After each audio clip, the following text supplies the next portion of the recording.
Hi, hello, I'm Bonbon. Nice to meet you. And we got to talk about this BBL situation.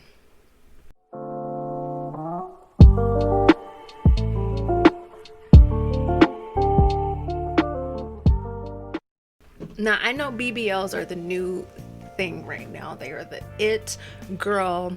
People are getting hips and ass just like that. But what they're also saying is that is an incredibly dangerous procedure. So much so that it doesn't even seem worth it. So I'm watching the Red Table Talk with Jada, Willow, and Gammy, I think they call her. And they have a couple different people on talking about BBLs. And I just, it seems concerning that all of the risk factors that go into getting a dump truck just doesn't seem like the chances of death are very much on the table. You know, they said 1 in 3,000 women will die from this procedure. And I know you're thinking that's not that much, but baby, yeah, it is. Yeah, it is. Yeah. Think about all of those videos that we've been seeing on like the Shade Room and stuff where there's just women lined up in the airport in their wheelchairs getting wheeled onto the plane because they're coming back from getting a BBL. There's like 30 of them at a time. That number adds up. That number adds up. And so they were saying that the way the procedure goes is that they take 1 liter, so they take fat from somewhere in your body and they deposit it somewhere else, right? So they take the fat, they do whatever they do to it, and then they put it back into your butt and hips and stuff, right? So they're supposed to put it above the muscle. You can put it into the muscle, but that's incorrect. And you might cause a lot of problems if you do that, right? There's also the chance that they might shoot the fat into the vena cava, which is your main artery that goes into your heart. So if they do that, it's lights out, it's done, it's game over. And typically, he said that doctors know where all of your veins and stuff are for the most part, but there's still a large margin of error here where they might not get it right. And so then they might shoot the fat into an artery that was either in an unexpected place or they just don't have enough schooling to know exactly where everything is. And now you're having a pulmonary embolism, which is a blood clot that goes into your lungs. And what happens? You're gone. Just to have this. And the other thing that they were talking about is since BBLs are fairly new within the past 10, 15 years, if that, they don't know the studies as far as like how well it holds up. So sometimes when people get breast augmentations, right, they might go in a few times because maybe something might shift around or maybe it needs like a touch up. Maybe you're just not happy with it anymore and like fat is displacing differently, and so you need to like get things back on track and stuff and back the way that you like it or whatever, right? And that's just something that can happen over time because your body will start to break down the material after a while depending on what it is. So things might move and look a little bit different than when you first got it done, right? So when it comes to BBLs, they don't know how these are gonna look later on because they're new. So they don't know if you get a BBL today, 10 years from now, if it's still gonna look the way that it did when you first got it done, or if it's gonna change. Okay, he said that it might get lumpy and bumpy, it might start to go down, they don't know. But we're getting into the phase now where we're gonna start being able to see what are the long-term effects of these BBLs, how well are they holding up, what's going on. Now, I saw allegedly that Kim Kardashian was wanting to remove her BBL so that she can be taken more seriously in her new profession that she's going for. What is it, like attorney or law? I know she's doing like some law school stuff or whatever, which I don't have any proof about that. I was just listening to it on YouTube from a fellow YouTuber, and they were mentioning it. I haven't personally seen anything here nor there about it apart from that, so this is all alleged. I have no idea. But I do have thoughts. So if that is the case,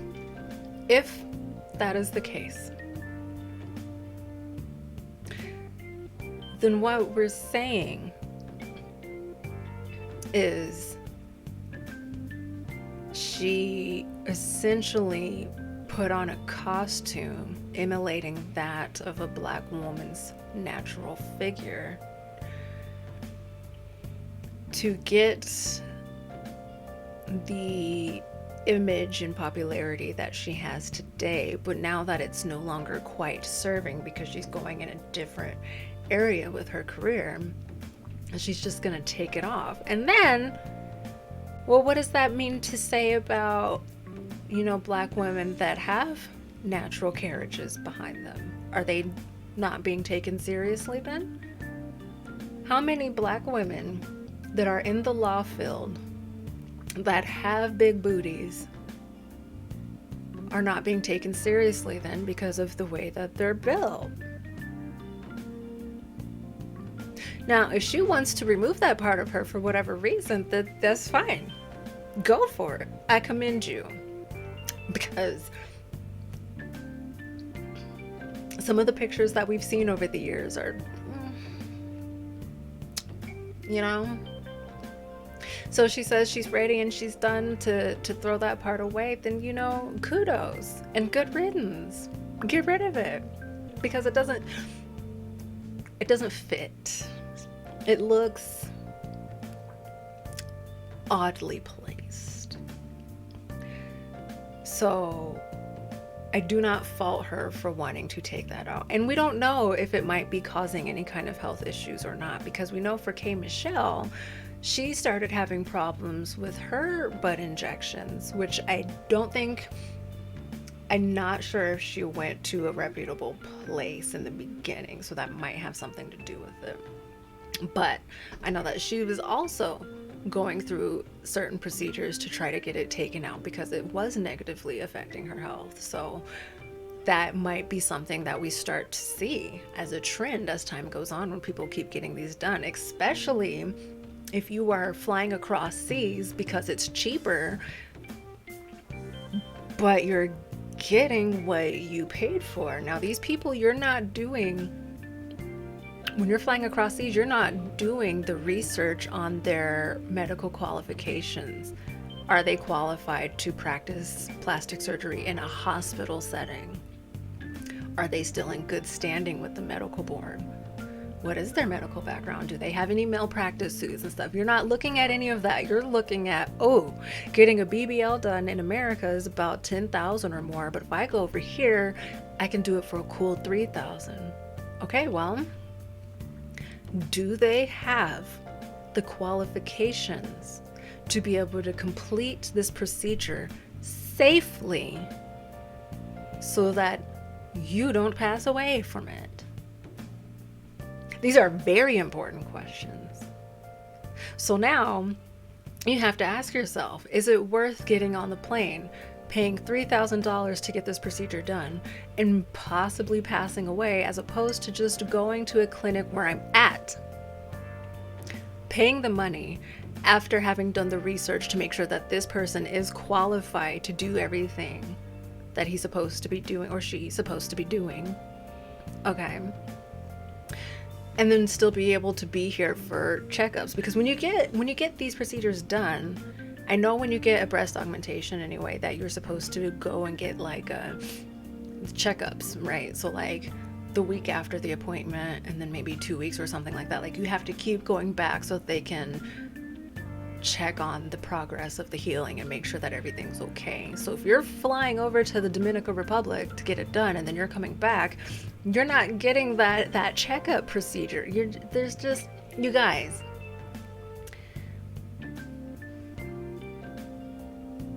there is so much pressure getting put on bodies in general, but particularly the female body. And I'm gonna tell you like this, there's no pleasing everybody. There simply isn't. Because what happens? So let's say Coy Leroy, right? She is a very skinny girl. And what are people always saying about her? Oh, she's too skinny. Or she needs to get some hips. She needs to do this. She needs to do that. The whole time talking about, oh, well, natural bodies are best. Okay, but she has a natural body. And people are always so down on her about it. She likes to twerk. That's what she do. She be twerking. She be throwing that little thing in a circle. And people are mad. You're too little to twerk. You don't have enough booty to do that. And regardless of the fact if she does or if she doesn't, she's doing it. That's her body. And people want her to change it because they don't like it. Skip over to this person that had a concert the other day. I'll put their name up if I can find it. And she just had a little bit of stomach, just like a little bit of a pooch. And people were like, "Ooh, girl, your waist is not snatched. Ooh, you don't look good in this outfit. This was not a good look." It was her natural body though. And it wasn't, she didn't have the BBL look, no, but she looked like a regular, like in a regular outfit. Like, there is no pleasing people. Dosia Cat was a little bit thicker when she first came out, and I think recently she might have lost some weight. I forget why. She might like stress maybe, and maybe a new exercise regimen or something, but she was just like a tiny bit less thick than she was before, and people were like, "Ugh, what are you doing over here losing weight? This is ridiculous. You looked better before." Mind you, girl, still thicker than a bowl of oat, but like, this is what I'm talking about. Don't even get me started on the way y'all treat Lizzo. These are people with natural bodies. This is how they look. And you always have something to say about it regardless. All of these women look vastly different from each other as far as their body type goes, but that's their bodies and you guys don't. So then people go and get the BBL, right?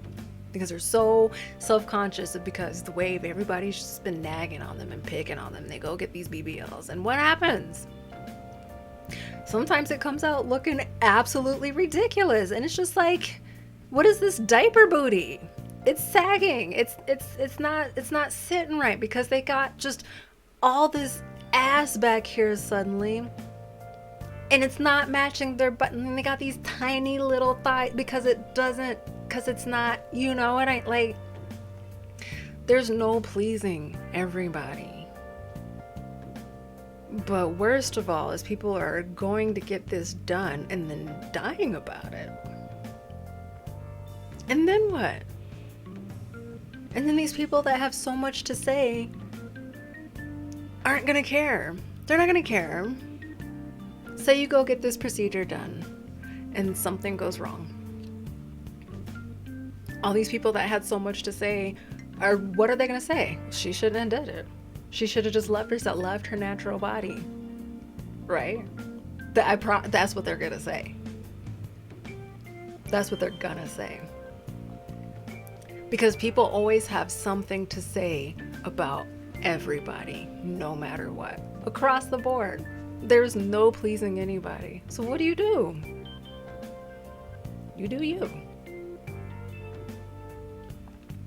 You simply do you. Look.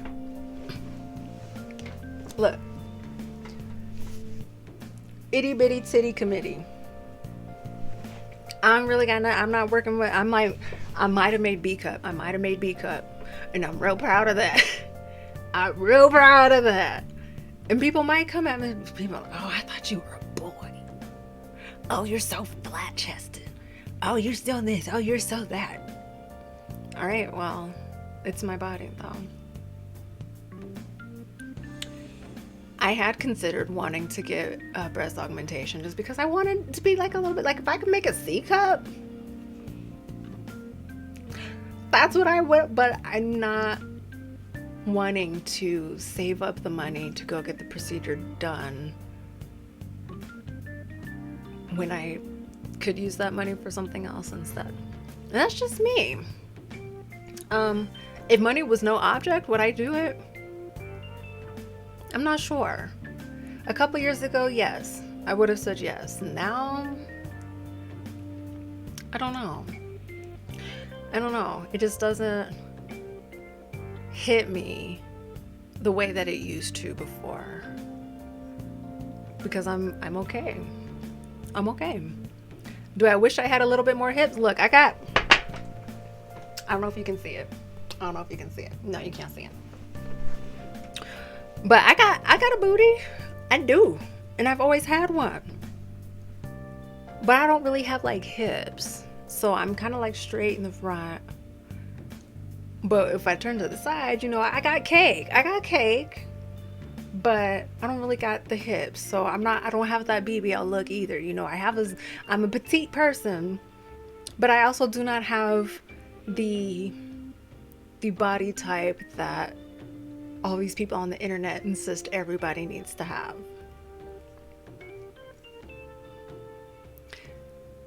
I mean, are we body positive or not? Are we accepting of everybody's bodies and allowing people to just live in the skin that they're in or not? Because I see so many people having the same arguments. We're always so down on the Kardashian clan and stuff because they're, Build-A-Bears. But look how they got there. We can't ignore how it got to that place. Chloe, every time we see her, she looks different each time. Why? Because people bullied her so much that she now feels like she has to do this. And people are still bullying her about, you see how it doesn't end? I just feel like we're getting into a dangerous time here, particularly with Gen Z, because they're growing up with the internet, right? This is all that they know. So they've always had Facebook and Instagram and these sort of things, which us, we didn't. The internet was just starting out when I was little, and then people older than me didn't have it, so we didn't have these Instagram models and these Instagram baddies and stuff in our face all the time, and these filters and this is how you're supposed to look, and you're supposed to have this dark palette and stuff. We didn't have that. We had the magazines or whatever, but it still wasn't to the degree of things being in your face now. And I'll tell you, can I be vulnerable for a second, crew love? Can we talk? Is this a safe space? I do not always like taking raw photos of myself. I love a quick snap photo where it if I'm having problem skin, where it's gonna just zhuzh that up for me real quick. I don't like posting pictures of my face when I'm having a breakout. I don't. Why is that? Because I'm so used to seeing so many beautifully sculpted faces that, posting mine with the big red angry pimple here, and here does not make me feel great, and that's why I'm wearing bangs today, because I am having a little bit of a breakout situation on my forehead. So we do things to try to cover it, and it is sad because we're always pushing for well, this person doesn't even look real anymore. So when you do see a real person, you're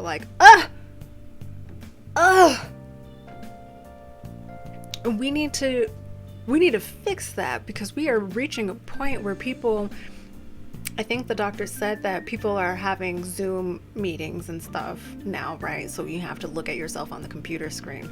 And I very much prefer my skin to look the way that it does on Snapchat rather than, what it's doing now. My camera right now doesn't have a filter on it. So, what you're seeing is how I look, and this is what you're getting, okay? But these filters on these phones, they'll do you up. They'll make your eyes bigger and brighter. They'll slim out your face. They'll change your face shape if you want it to. It'll do all of these things to where you can look like a whole new person. But then people, once you put the camera down and stuff and you're looking in the mirror and you don't see that person anymore, people are getting unhappy. So now they're going to get surgery to fix it. And it's a precarious spot that we're in now. Again, particularly for Gen Z, because this is what they know. This is what they're growing up with. And we have to fix this. This BBL situation is really, it's getting out of hand because the procedure is so dangerous. It's not the same as getting breast augmentation, getting a nose job or whatever. It has more dire consequences, it sounds like, that I think people need to really consider. Now, I'm not saying don't go out there and get anything. You should just love your body and stuff, because I know that's just not going to be the case for people. And sometimes people are just like, man, if I could just fix this bump in my nose, like, I know I would just be so much happier and stuff. And sometimes they are afterwards, and sometimes they're not. So it's really up to you. But what I am saying is stop going to these basement deals. Stop going across these because the price looks better. If you're going to do it, you need to do it right. And that does mean that you're going to have to pay for it. But you also need to do the due diligence of research of who you're going to. Are they board certified? Are they able to practice in a hospital setting? What is their license status? Do they have any malpractice suits? What do some of their other procedures look like? What are their reviews? Like, you need to look at all of these things, because this person is cutting you open and either putting something inside of you or taking something out. And that is a big f***ing deal. Okay. This isn't just going somewhere else and, I don't know, getting your hair done or something. I don't know. It's really, we need to think a lot longer and a lot harder and decide if it's worth it. And if you say to yourself, yeah, I think it is worth it and this is what I want to do, then baby, save, and save some more.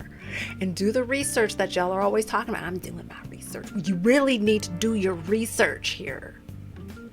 Okay. Does paying $3,000 sound a lot better than paying $10,000? Of course it does. But your life is at stake here. Act like it. That's all.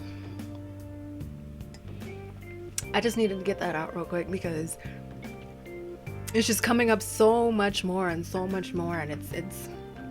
it really has the ability to make people feel insecure about themselves because they don't look the way an Instagram baddie does. But 9 times out of 10, they don't necessarily look like that either. They had to go get something done, and then they still might be editing their photos to look a certain way. You've seen those before and after photos, where the one they post on Instagram, of course, is going to be beautiful and skin brushed and the lighting hitting just right and stuff. And then the next shot, when you see them, you see that they look a little bit different because they're hitting their angles. They have their face on. They have their lighting and stuff. Like, we really have to be cognizant of that, especially when it comes to the younger generation. We have to fix this. Anyway, I'll see you guys later.